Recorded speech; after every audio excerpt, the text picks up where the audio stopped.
Hey, welcome to the Rain and Morale podcast. So, do you ever feel like screaming out in the office, on Zoom, or outside the school gates? For the love of God, come on, really? Then, if this is you and you're looking for an honest, fun, and frank podcast on life and business, then sit back and listen to me, Rain and Morale. I'll be bringing great people on the show to talk, share, and debate their life experiences and business challenges, keeping the show unpolished, but in a fun and unique British style, with sarcasm, tenacity, maybe a few swear words or tears. This podcast keeps it real, honest, raw, and removes the bullshit in the only way I know how, through authenticity and getting shit done. Think of it less like the Housewives of New York or Towie with the lipo and drama, and more like the house lives of the real world. I hope you'll take something away to be better informed, laugh, smile, or maybe even finally getting the confidence to shout, come on, really. So enjoy.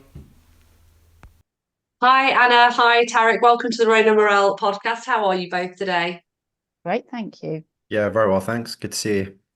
Oh, amazing. I love it when I have two guests. Let's hope this really goes goes quite well because I can get over different two different directions. But I am really delighted to have Anna and Tarek on today. And I had the pleasure of being introduced to Anna last year and the work that Tarek and Anna have been doing with the Movements Trust. And so it was a no-brainer for me to get the guys involved. By way of introduction, Anna has or joined the TMT in June last year. That's right, isn't it? 2022, sorry. You've been there Yeah. nearly 2 years. Um, and what we really wanted to talk about today is a lot of things around the mission, the purpose, who the Movements Trust are, and what are their plans for the future. And Anna has worked throughout her career for social justice. And I'm going to look at my notes on the bio because I don't want to miss anything out. As I've got two amazing people in front of me. So you started out as a community organizer building community-led housing, food banks and welcome services for people seeking refugee in the UK, and on human rights education, political and community participation, including citizens' assemblies. I love those, such an ingenious idea, and community-led inquiries. You moved into human rights advocacy, both in the UK and internationally, including as CEO of a global movement on violence against children. You joined the movements just as we just said in June 2022, and you're committed to create a movement-centred approach to foster collaboration and remove the barriers to accessing funding, advice and infrastructure. So Anna, kudos to everything you've ever done, and welcome to the show. And swiftly we move on to Tarek, this is the first time I'm meeting, so it's an absolute pleasure. Tarek is a founder trustee of the Movements Trust and the chair of the board. You'll come on, I know, to talk about some of your aspirations and why you're here, and you've joined as chair. In terms of your backgrounds, you've worked as head of ESG at an investment bank, and you bring a wealth of experience in sustainable finance, which is a topic that we could do a podcast on its own right, I guess, on that one. And corporate strategy as a senior manager across and with two different investment banks.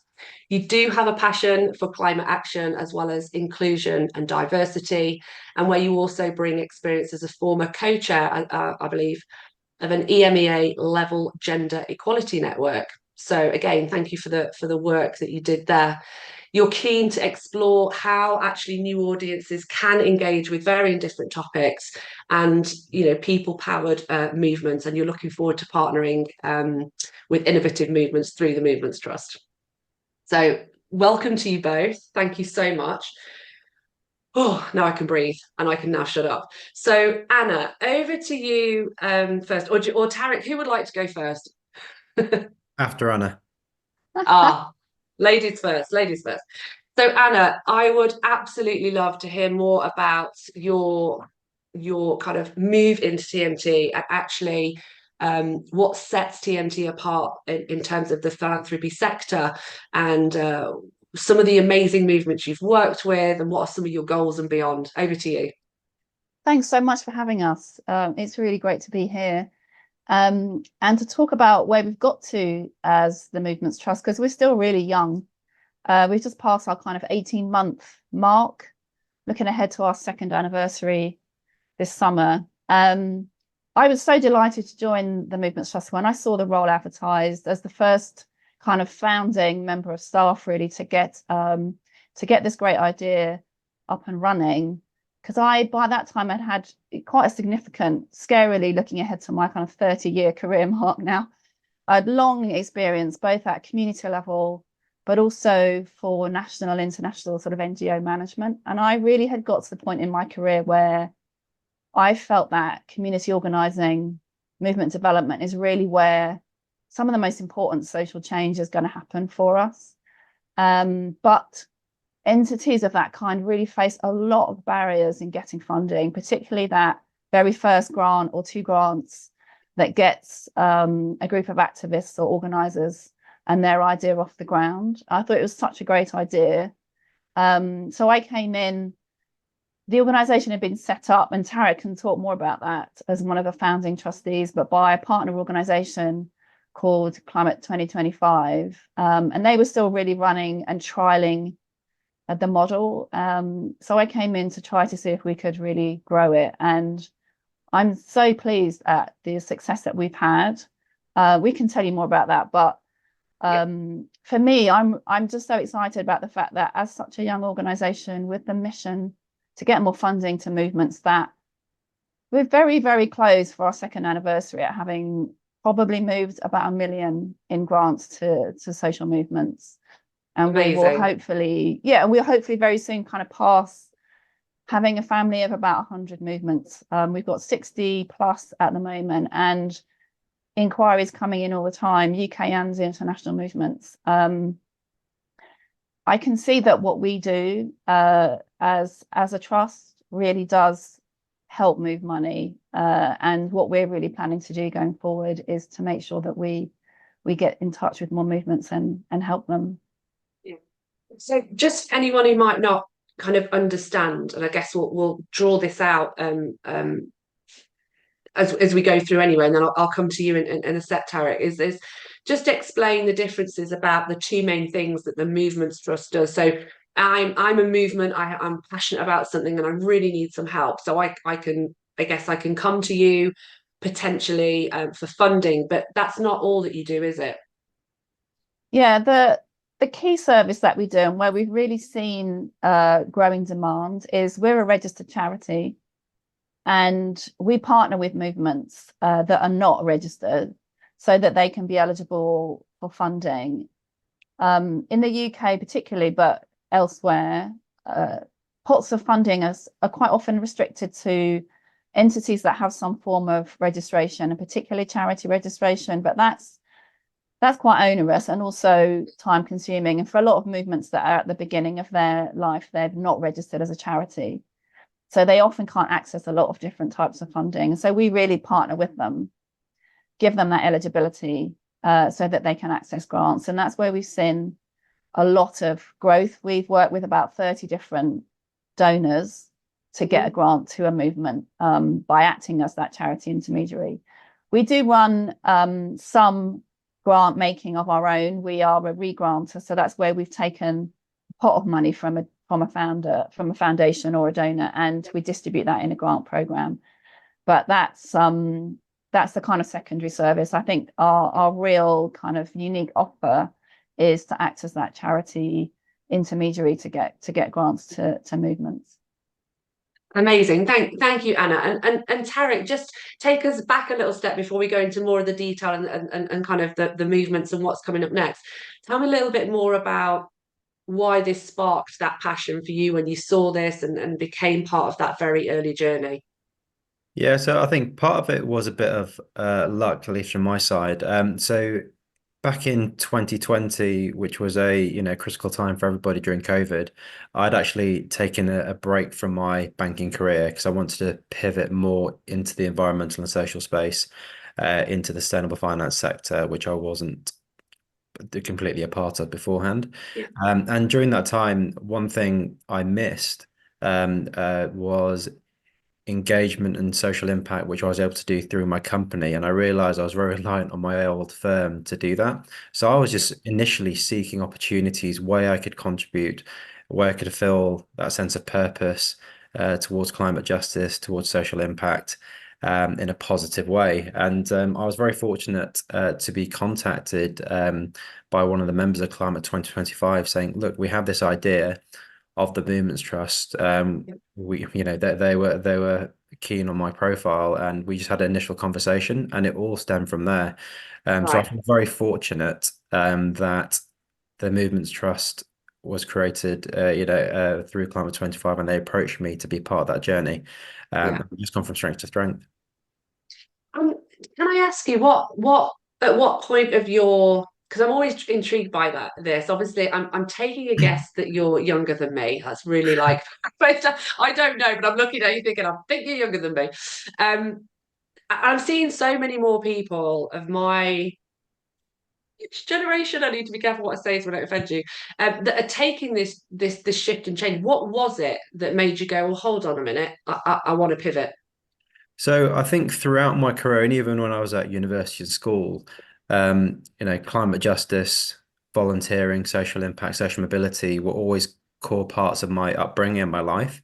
Yeah, And I was always heavily involved in those things, very much in kind of a voluntary capacity, not necessarily a strategic business capacity. And a lot of corporate organizations do those things, but yeah, it's not necessarily central to strategy.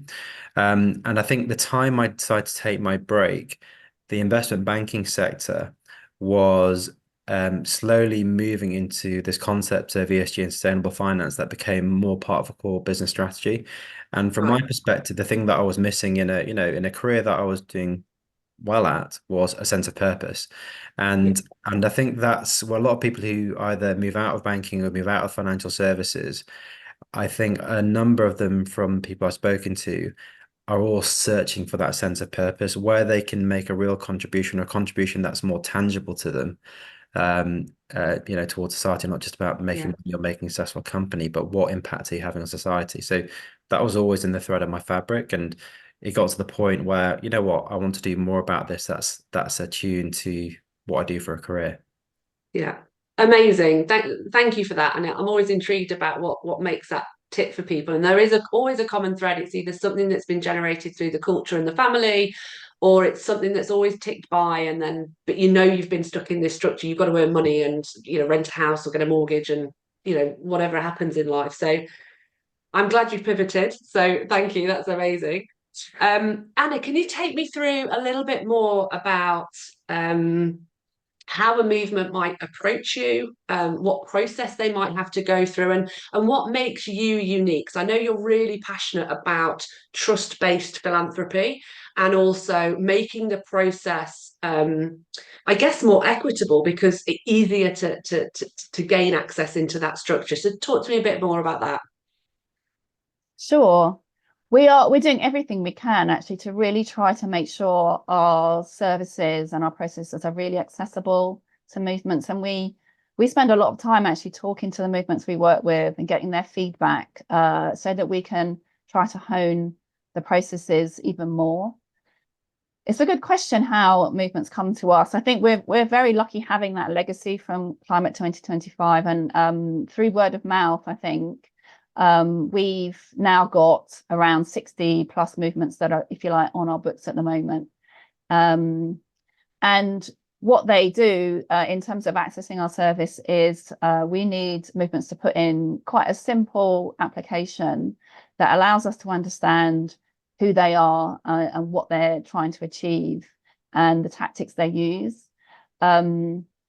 We just do this assessment before we take them on because as a charity, we just need to be mindful of a couple of restrictions on the movement of funds to non-charities and to make sure that the work that those movements are doing fit the definition of what charitable activity is. And where movements and activists are concerned, that's particularly around getting involved in political activities and associations with party politics and being involved in illegal protest or direct action. We just need to be mindful of these kind of risk areas. And so the Right. board of trustees do that screening. They have a look at movement applications. Sometimes we need to clarify a bit with the movement what they're doing. But once we're happy with what they're doing, they can then join our movement of movements. And then when they are fundraising and they're looking at a grant that requires charitable status, they can ask that we partner with them to do that. And then we can make that move pretty quickly. And we'll work with them if they have questions about their application process, where our role is concerned. We conduct quite light touch due diligence on who they are, how they're banking and things like that. But once we've received that grant, we pass it on to them normally in a matter of days. We're very keen to make sure that money can get to movements pretty rapidly. We also have acted as the charity sponsor for quite a few of individual donors, individuals who want to give a gift to a movement. They're often not so restricted by a charity status requirement, but what we can do for them is claim the gift aid on behalf of the movement, and then we can pass that additional tax relief to the movement, and that's often really attractive to movements. Increasingly, now that we're growing, we're looking at what else we can do to support movements and the other activities, starting to distribute a newsletter, flag funding opportunities to them, and bring movements together in skill sharing workshops. What I've really learned over the past 18 months I've been here is how isolated movements can actually get in their activities. Very labor intensive, and they're often volunteers and very focused on their goals. The times that we've brought movements together to meet each other, they've hugely benefited from just sharing the challenges they face, ideas, resources. They've even, met up after we've introduced them to each other and developed, collaboration between them where they've got common goals. So we're increasingly starting to do that and bringing movements together just to meet each other so that they can share their ideas. Something that we've got planned coming up, for example, is the movements in the UK that are planning to do some campaigning around the UK election. We're going to bring them together so they can see, how to, kind of organise and share ideas, but also potentially even work together. And we're starting to also develop a bit of a directory of services, so we can now direct movements to get pro bono legal advice. We're hoping to get them into networks where they can find out more about funding and HR and other kind of questions that they're going to have, and to really be able to signpost them to as much advice as possible. Amazing. And actually, just if I was a movement coming to you, how quickly could me, from the day I'm sending you an application today, how quick can you guys essentially get the money into the hands of the movements? Because knowing a bit about the kind of normal way of doing it, it could take months and months and months, right? Sometimes years. Well, we really try to commit to a fast turnaround. The board, I'm very, very lucky with the trustees that I have. They're very committed and do try to get through applications in a couple of weeks, absolute maximum month. And once we've received funding from a donor, we are committed to passing it on very quickly. Usually it's a couple of days, but absolutely, if there's due diligence, within a month. I have to be honest, where we see delays, it's when the money is coming from the foundation to us. And this is informing some work that we really hope to do going forward, is to try to raise the needs of social movements to the philanthropy sector. You can imagine a movement, particularly when it's in its early stages, hasn't really got a cash flow, really needs to start to pay for some events or training. It's very, very challenging to have to wait 3 or 4, 5, 6 months, but I have observed that happening. There's a completed funding application, they've got the go-ahead, but very, very long waiting periods. So we're really going to start to try to do some awareness raising within the philanthropy sector about what might better grant making to movements look like.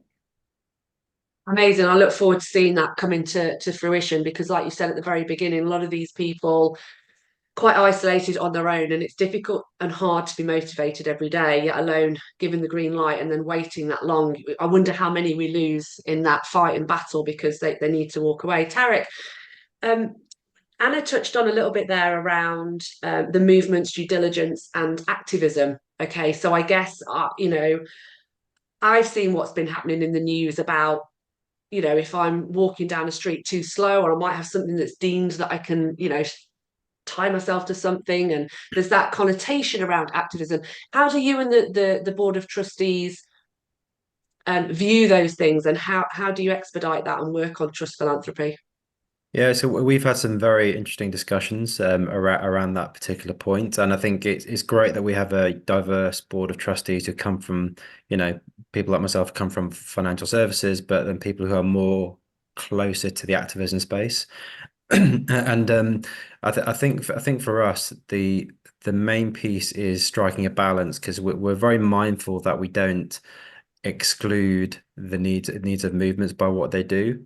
We do take a risk-based approach, but the decisions that we've come to is that we want to support as many movements as possible. There are certain lines we won't cross, but we want to make sure that, in the realm of activism, we are there to facilitate and support movements that are making the right impacts.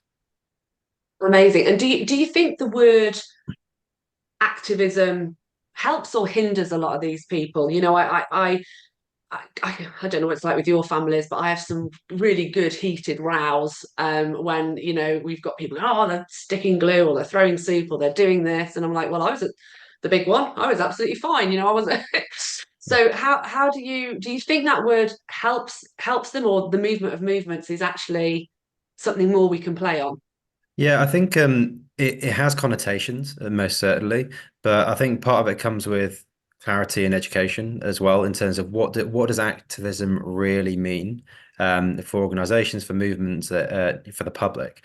And when we're clear on what we're trying to achieve and what actions we're taking, then it becomes a much easier conversation, provided you're willing to engage in those conversations. Yeah, absolutely. And I guess actually I kind of twist it, and not twist it in my head, but I look at it as doers, working with people who are really passionate about something. And actually, honestly, if every organization had even just 10 of those people, they'd be striving forward. So that's kind of the how I see it. But Anna, coming back to you, could you tell me couple of examples of some of the movements you've worked with, and how and what the funding has enabled them to do? Because we talk a lot about return on investment and how that can be quite often quite a sticking point, and it's got to have delivered this by this period. Talk me through a little bit about the return on investment as we see it versus how you guys see it and some of the movements. Yeah, what I really love about this job and the organisation is just the diversity of movements that we have already. And I'm so interested to see who we're going to be working with in the year ahead, because we have movements that reflect a lot of different objectives. We work across a framework called the Just Transition, which is recognising that we face a climate emergency, but actually to create a society that is sustainable, we also need one that is equitable and that recognises justice. And there's lots of other change that has to happen. So we have movements that are looking at a new economy, more sustainable economy, stronger democratic society, a welcoming and inclusive, equitable society. So lots of different aims and objectives. We have movements that are looking at progressive taxation, that are looking at the viability of universal basic income, that are looking at how to rewild or reclaim nature, that are looking at raising awareness and education around climate, thinking about mental health and the climate emergency, that are looking at an individual's understanding of their own financial and banking decisions and how they might change that and get the information they need to think more sustainably. So such an interesting, diverse range of movements, and we're increasingly reflecting their profiles on our website, where you can start to see who we're working with. So equally, it's quite hard to say, what the funding is going to. We're introducing this year a movement survey where we're going to follow up with all our movements and learn about their impact and their activities. For many of them, this is their first grant or their earliest grants. And so they're looking at kind of really starting to form, quite often looking at investing in digital presence and developing resources that can then be shared with other sort of hubs of people. So their movement can start to grow and replicate and gain more members. Quite often looking at events to mobilize, others, education, training, often using culture and arts to engage communities and get other people involved in their work, and looking at how they can really get their message across. Often, the grants are quite small. We find that we're moving, grants of maybe £1,000, £5,000 or £10,000. So for a movement, it starts to give them the resources to create tools and start to have a bigger impact. And the question about return on investment is really interesting. I think coming from a trust-based philanthropy model, we don't always find that hugely helpful, because particularly with movements, they're offering something very different to what might be a very long established and very kind of professionalized non-profit organization that has a lot of resources that it can invest in impact modeling and measurement. Whereas a movement is in its early and exploratory kind of stage of bringing people together that have identified a problem and have thought of a solution and want to see where it goes. So we look at things like how many people are they mobilizing, how many hits have they got on their website, or how many, media mentions, how many people came along to a kind of a carnival of engagement.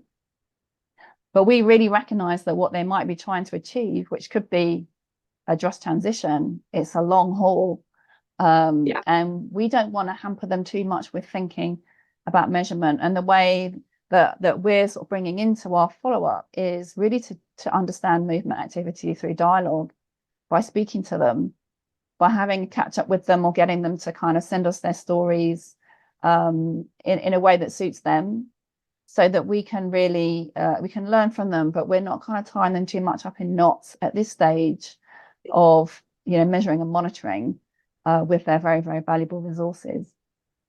Well, I guess that must be a real buzz if you're a movement and you get your, even if it's £1,000 to a newly formed, be that young in age or young in experience, is hugely rewarding to know you can get through to that really quite quickly, maybe as quick as within a few weeks, a month, to then know that actually somebody believes your voice and your passion. And what I really loved about what you said as well is around they've identified a problem, but guess what, they've got a solution. And that's what we need to inject, I guess, more movements with. And a lot of the time you feel like you're up against the world, don't you? And Tarek, I think with the way you as a chair and the board works, you will collectively have had a huge amount of experience in the world, the way the world really works, in economics, in capitalism, in inequalities. So how much of a breath of a fresh air is it to see these movements coming through with things that you need to give them a platform for? Oh, yeah. I mean, I'm not quite sure where to start. It's so fulfilling to see all these movements do all the good work that they're doing. I think going back to what I was saying before around kind of why I pivoted out of my career, trying to find that sense of purpose and knowing that you're making an impact, that's ultimately what we do as an organization, and what the movements are doing for us, more selfishly. And I'm fulfilling my purpose through all this amazing work that these movements are doing, and the great work that Anna's doing to support them. So I think it's really heartening for us as a trustee board to see the progress of how the movements are going from that initial stage as just described, to larger entities or even organizations, and just seeing kind of measurable impacts they're having on people's lives. Well, I guess as well as a board, as you said earlier on, in all diverse areas in terms of business, I think what's really stood out for me as well is just we talk here with the Movements Trust about collaboration, justice, equality, access. There's a lot going on in the world right now, isn't there? And there's a lot of stories coming out into to the public domain, whether that's the post office scandal, whether that's, oh, what was the latest one the other day? Oh, it slips my mind, but there's a lot going on right now where more and more people are hearing the truths, the uncomfortable truths. Do you get a sense of that across the industry in finance and yourself? Yeah, I think I think a prevalent topic in the world of finance is around greenwashing or around, saying that you're doing something, but are you actually doing what you say? And also, are you actually having the impacts you're selling? And it comes back to the point you just made around the public and society are smart enough or are cottoning on that there are certain issues and problems in the world, and they're demanding real action for these things, and you can't pay lip service to these things anymore. So the financial services sector especially are becoming very cognizant about that, not just because they're regulatory pressures or shareholder pressure, but it is the right thing to do, and the employees in those organizations Yeah. do know they're right from wrong. They just need that voice, that platform that maybe got lost in corporate politics, whatever it might have been. That those voices are getting through now. So you are Yeah. seeing a shift. No, that's amazing. And Anna, I guess as you're working really closely with some of these movements, do you find there's a real diverse in age range of the movements coming through, or is it primarily younger people who are being made much more aware of what's going on in the world, not only through the news, social media, etc., but have just frankly had enough? Is there a really good age range, or? We have amazing youth movements, without doubt. And I think you're right. There is that drive from young people. We've got youth-led movements in the UK, but also in the global South that are amazing and really inspiring. But they aren't. It isn't just young people. We have some really interesting movements that have come from those with coming from their career experience, have really thought, we need to be thinking about this and doing something different. For example, we've recently started to support a group of journalists who really are starting to develop a movement to think about the accuracy of climate reporting and the role that plays in society understanding what needs to happen. And they've really come to this from the perspective of their careers, and that's not unusual. And it's just great to see the whole range of different kind of people-led movement. Amazing. And so would you tell me a little bit about, you mentioned earlier, you new couple of years in, but you've already hitting that goal of moving 1 million. What are take me through some of the future plans? So what's going to go on this year? Where are you going to be in a couple of years' time? And then Tarek, I'll probably come to you and just have a little chat about some of the asks that you would have from the audience, and then I'll let Anna have the last word. So Anna, just over to you in terms of the next things for you. We really hope to grow now. It's largely been me, along with one of the founders of Movements Trust, Sarah Greenfield-Clark from Climate 2025. But we took on 2 more members of staff just this winter. So we're a tiny team, but it's great to have more people. And starting to really invest in our systems. We've just launched a new digital application platform so that the movements will have a bit of an easier time putting their application into us, but also the trustees will be able to see a much more accessible kind of dashboard of the applications underway. And that means, I hope, that we'll be able to manage a bigger caseload of movements and really start to expand. One of our new members of staff is here to really undertake grassroots UK community outreach so that we get a more diverse and more grassroots level movement base here in the UK, and start to do some really interesting work with them. So what we really want to do is just make sure that more movements know about what we offer, that can access our service, and we can really start to get them the funding they need. And I hope as we grow and increase our influence, that we can start to influence more donors to really understand how movements work and how philanthropy could best serve them, so they aren't kind of inevitably forced into becoming a registered charity and have a team of fundraisers. It could be done differently. They could retain their agility and access the funding they need. I hope we can have that influence on the philanthropy sector. Amazing, amazing. And so, and back to you, Tarek, just in terms of some of the big focus areas and asks. Obviously, I know you've only really touched on their donors, but essentially you can't do what you do without them. Yeah, completely. So there's such an important role between both the donors and the movements. The thing I'd say to any movements or potential movements out there, the best way forward is together, and we're here to support you. So first and foremost, don't be hesitant, don't be tentative. We really want to make impact and support you in that. And to the donors as well, a lot of donors have a clear idea about where they want to donate, which is fantastic. And we're here to support them. Some donors may not quite know exactly where their money should go, but again, we're here to open their eyes and give them a clearer view of the landscape out there and the demand of movement. So, I think my rallying call to all the audiences, please reach out to us. We are here to support you, and the best way forward is together.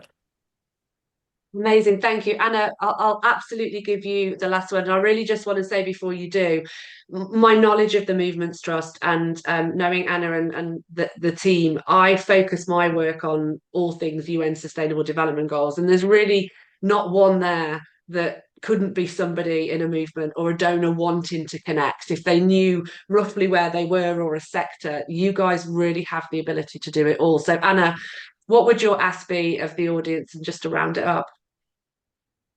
I love what Tarek just said, that we have to do this together. I really, really agree. I love the fact that we will work with a real diversity of movements, because we need all these different strategies. There isn't one single answer to the climate emergency that we face and all the other challenges that we face. We need multiple strategies. So echoing what Tarek said, we're so keen to work with movements and donors. I'd encourage anyone listening who thinks we can help to check in with us and so that we can start to have a dialogue. Amazing. Tarek and Anna, thank you so much for joining me today. Genuinely, please, anyone, go and check out the Movements Trust on their website. I can personally vouch for the work and passion that these guys are doing. So if you're a donor, please get in touch. And if you're a movement, you'll be absolutely in incredible hands. So thank you so much for joining us, and I wish you the very best of luck. Thank you. So that's it. You've made it. The show's over. Thank you for being with us. I hope you've been able to take something away, maybe solve a problem, or just know you're not alone. Here's hoping it made you smile with a few laughs along the way. Please feel free to find me on all social media channels, and you can subscribe to my YouTube channel. Just search the Road and Morale podcast. Have an awesome day, and see you next time.